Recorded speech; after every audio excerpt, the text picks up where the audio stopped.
Hay un documento de 2018 que casi ningún mexicano conoce, pero que determinó cuánto dinero iba a dejar de recaudar el país por organizar el mundial más grande de la historia. Se llama Garantías Gubernamentales y lo firmó el gobierno de Enrique Peña Nieto en el último año de su sexenio. Lo que decía, en resumen, era esto: la FIFA no pagaría ni un solo peso de impuestos en México. Nada de ISR, nada de IVA, nada de impuestos locales ni municipales. El acuerdo incluía además servicios públicos sin costo, agua, electricidad, transporte, durante los días de partido, y zonas exclusivas alrededor de los estadios donde ningún negocio mexicano podía poner publicidad para proteger a los patrocinadores oficiales. El plazo original de esta exención llegaba hasta 2028, y aquí hay un dato que pocos medios repiten con la claridad que merece. De los 3 países anfitriones, México fue el único que dio una exención total y nacional. Estados Unidos negoció beneficios ciudad por ciudad. Canadá limitó las exenciones a temas aduaneros. Solo México abrió la puerta completa, cuando el gobierno de Claudia Sheinbaum llegó y revisó los detalles. Su representante ante el Mundial, Gabriela Cuevas, no ocultó su molestia. Declaró que ese contrato lastimaba las finanzas de México y dejaba al país en indefensión legal. Sheinbaum no se quedó de brazos cruzados, instruyó renegociar y aunque no pudo eliminar la exención por completo, porque ya era un compromiso internacional firmado y jurídicamente vinculante, sí logró que un beneficio pensado para 10 años se limitara a uno solo,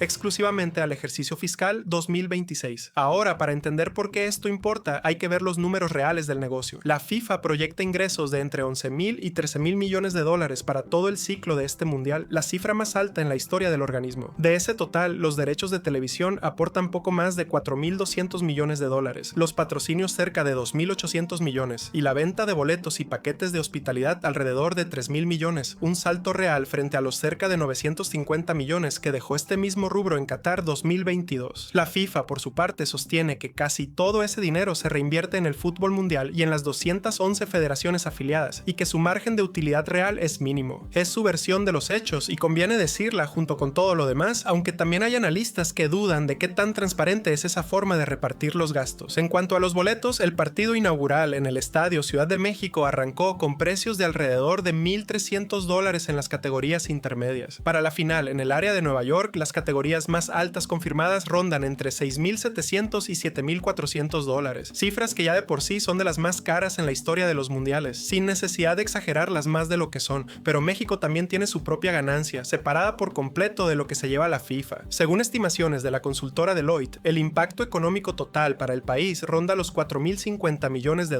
con cerca de 836,000 turistas adicionales durante el torneo. La Ciudad de México sola proyecta más de 20,000 millones de pesos en ingresos turísticos, y Monterrey espera alrededor de 375,000 visitantes. Ese es dinero que la FIFA no se lleva de ninguna manera, se queda en hoteles, restaurantes, transporte y comercio mexicano. Y hay un ejemplo muy concreto de cómo México invirtió por su cuenta, sin que ese gasto salga del bolsillo de la FIFA: la remodelación del Aeropuerto Internacional de la Ciudad de México. La primera fase, con una inversión de 6,500 millones de pesos autogenerados por el propio aeropuerto, intervino 394,000 metros cuadrados en ambas terminales y redujo los tiempos de revisión migratoria de 40 a 9 minutos en horas de alta afluencia. La obra se entregó completa 12 días antes de que arrancara el torneo, pero no todo ha sido ganancia sin fricción. La reventa de boletos está prohibida por ley en México, a diferencia de Estados Unidos y Canadá, donde sí es legal. Eso significa que mientras un aficionado estadounidense puede revender su entrada en una plataforma oficial si no puede asistir,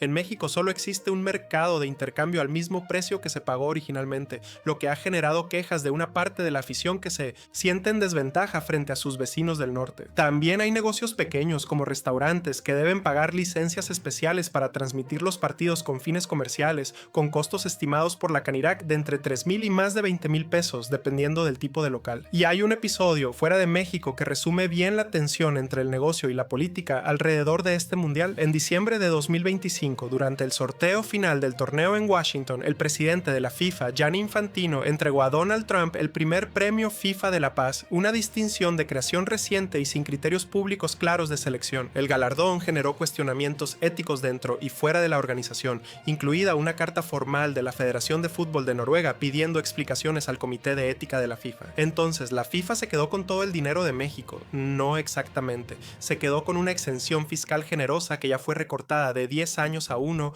y con ingresos multimillonarios que en gran parte vienen de televisión y patrocinios globales, no directamente del bolsillo mexicano. Pero México, por su lado, encontró formas reales de capturar asegurar valor, turismo, ocupación hotelera, infraestructura que va a seguir funcionando mucho después de que termine el último partido, y una renegociación fiscal que, aunque no eliminó el privilegio original, sí le devolvió al país 9 años de recaudación que no tenía por qué regalar. ¿Tú qué opinas? ¿La renegociación de Sheinbaum fue suficiente? ¿O México debió haber peleado por anular la exención por completo desde el principio? Déjalo en los comentarios.